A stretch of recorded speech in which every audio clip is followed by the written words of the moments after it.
大家好，我是小鹅。今天分享一下我家祖传的懒人版疙瘩汤做法，简单美味，劲道有嚼头，一个漏勺就可以搞定了。准备120克面粉，3个鸡蛋，再加一点盐，增加筋性。用鸡蛋做出来的面疙瘩会更筋道、更好吃。搅拌成可以流动的稠糊状，静置备用。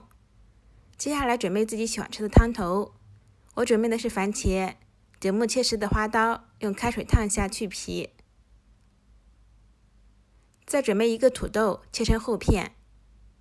放入土豆的疙瘩汤会别有一番风味，超级好吃。没试过的朋友一定要试一下哦。放入清水中，防止氧化。再切一点小青菜。烫好的番茄撕去外皮，切成小块。起锅热油，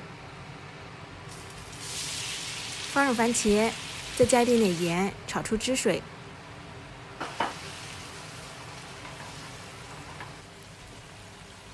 放入土豆块，翻炒均匀，大约30秒左右。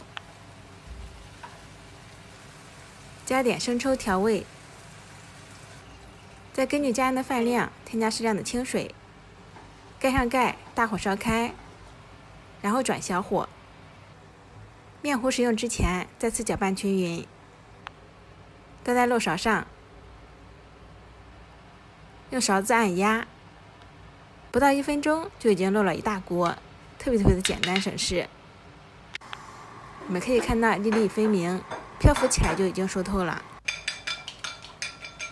再准备一个鸡蛋，引入锅中，出锅前放入青菜。再加适量的盐、葱花、小磨香油，搅拌均匀即可。哇，真的好香啊！已经闻到了浓浓的香味。疙瘩汤这样做，筋道有嚼头，粒粒分明，而且不浑汤，真的特别的好吃。喜欢的朋友赶紧试试吧。